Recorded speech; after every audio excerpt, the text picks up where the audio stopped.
Assalamualaikum warahmatullahi wabarakatuh. Perkenalkan, nama saya Yuni Putri Amelia. Saya dari kelas MN21D. Di sini saya adalah moderator sekaligus perwakilan untuk menjelaskan salah satu kasus deret itu. Tentunya saya tidak sendiri, saya ditemani oleh Tiara Alpina Julianti. Di sini saya akan membacakan pembagian tugas kelompok.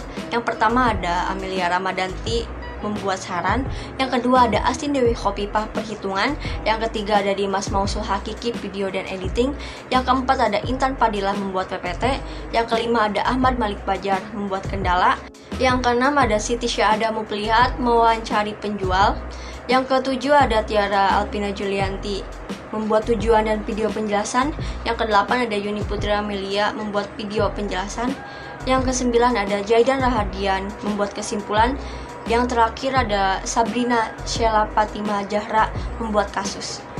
Tujuan: dalam bidang ekonomi dan bisnis, prinsip deret banyak digunakan untuk menelaah perilaku dan bisnis ekonomi. Tujuan dari prinsip deret hitung banyak diterapkan dalam menganalisis perilaku perkembangan, sedangkan prinsip deret ukur dan konsep logaritma digunakan untuk menganalisis perilaku pertumbuhan. Saya persilahkan kepada Tiara Alpina Julianti untuk menjelaskan materi yang pertama. Assalamualaikum warahmatullahi wabarakatuh. Perkenalkan, nama saya Tiara Alpina Julianti dari kelas MN21D. Di sini saya akan menjelaskan tentang materi pertama, yaitu deret. Deret sendiri memiliki arti yaitu rangkaian bilangan yang disusun secara teratur dan memenuhi kaidah tertentu. Deret terbagi menjadi dua, yaitu ada deret hitung dan deret ukur. Deret hitung yaitu deret yang perubahan sukunya berdasarkan penjumlahan terhadap suatu bilangan tertentu. Bilangan yang membedakan suku disebut pembeda. Contohnya yaitu ada 5, 10, 15, 20, 25, dan 30. Pembedanya yaitu 5. Selanjutnya ada deret ukur. Deret ukur yaitu deret yang perubahan sukunya berdasarkan perkalian bilangan tertentu. Bilangan yang membedakan suku-sukunya disebut pengganda. Contohnya yaitu 5, 10, 20, 40, 80, dan 160. Penggandanya yaitu 2. Contoh selanjutnya ada 512, 256, 128, 64, 32, dan 16. Penggandanya yaitu 1/2. Terima kasih. Terima kasih kepada rekan saya yaitu Tiara Alpina Julianti yang telah menjelaskan materi pertama. Dari kelompok 1 akan menjelaskan kasus yang berhubungan dengan deret hitung. Kasusnya yaitu dalam bidang bisnis dan ekonomi, banyak permasalahan yang dapat diselesaikan dengan teori atau prinsip deret yang menyangkut perkembangan dan pertumbuhan. Apabila perkembangan atau pertumbuhan suatu gejala tertentu berpola seperti perubahan nilai suku sebuah deret, baik deret hitung atau deret ukur, maka teori deret yang bersangkutan diterapkan untuk menganalisisnya. Perkembangan usaha yang dimaksud adalah sejauh usaha-usaha yang pertumbuhannya konstan dari waktu ke waktu mengikuti perubahan baris hitung.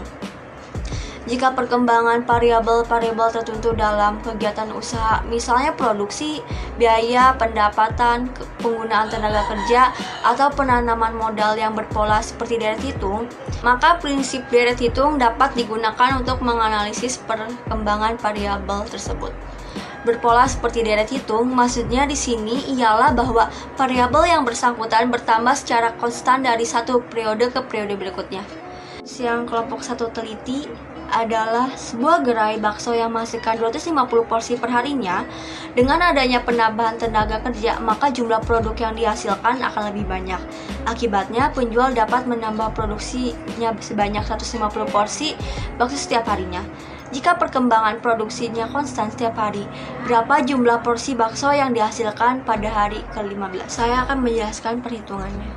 Kami di sini menggunakan rumus deret hitung. Sn sama dengan A plus N min 1 dikali B. S15 sama dengan 250 plus 15 min 1 dikali 150. S15 sama dengan 250 plus 14 dikali 150. S15 sama dengan 250 plus 2100.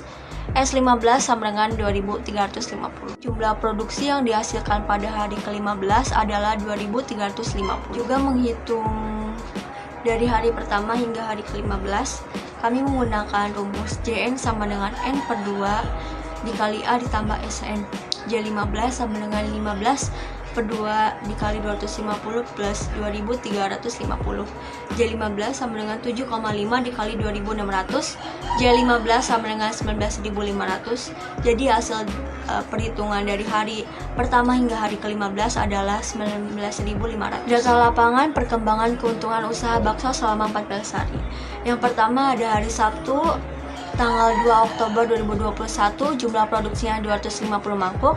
Keterangannya hari pertama bakso menghasilkan 250 mangkuk.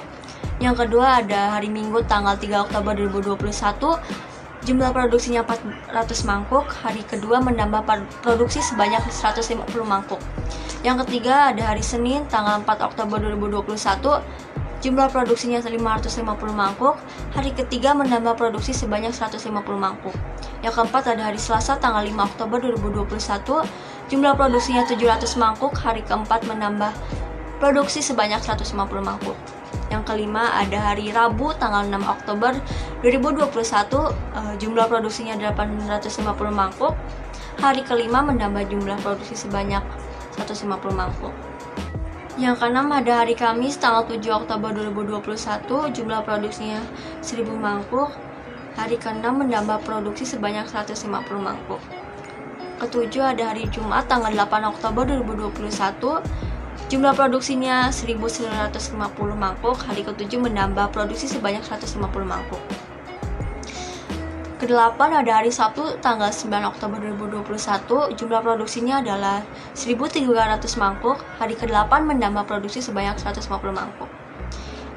Yang ke-9 ada hari Minggu tanggal 10 Oktober 2021, jumlah produksinya 1450 mangkuk. Hari ke-9 menambah produksi sebanyak 150 mangkuk. Yang ke-10 ada hari Senin tanggal 11 Oktober 2021, jumlah produksinya 1600 mangkuk. Hari ke-10 menambah produksi sebanyak 150 mangkuk. Yang ke-11 ada hari Selasa tanggal 12 Oktober 2021, jumlah produksinya 1750. Hari ke-11 menambah produksi sebanyak 150 mangkuk. Yang ke-12 ada hari Rabu tanggal 13 Oktober 2021, jumlah produksinya 1900 mangkuk. Hari ke-12 menambah produksi sebanyak 150 mangkuk. Ke-13 ada hari Kamis tanggal 14 Oktober 2021, jumlah produksinya 2050 mangkuk. Hari ke-13 menambah produksi sebanyak 150 mangkuk. Yang terakhir ada hari ke-14 pada tanggal Jumat 15 Oktober 2021, jumlah produksinya menghasilkan 2200 mangkuk. Hari ke-14 menambah produksi sebanyak 150 mangkuk. Kesimpulan dari kasus ini adalah pada usaha bakso Barokah tersebut setiap harinya selalu mengalami peningkatan karena beberapa faktor yang mendukung, yaitu memasarkannya melalui online untuk menghasilkan keuntungan. Menurut hasil survei sebelumnya, terjadi pandemi usaha pada bakso ini cukup menghasilkan penjualan yang banyak dan diminati oleh masyarakat.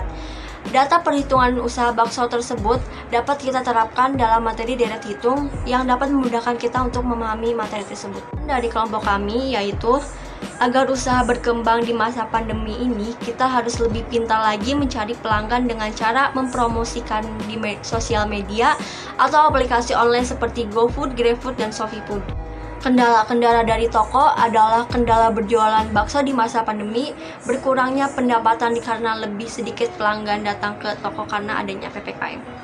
Kendala dari kita sendiri yaitu sulit berinteraksi dengan pemilik bakso dikarenakan adanya pelanggan yang baru memesan dan harus segera dibuatkan. Sekian penjelasan kasus dan perhitungan dari kelompok kami. Mohon maaf bila ada kekurangan.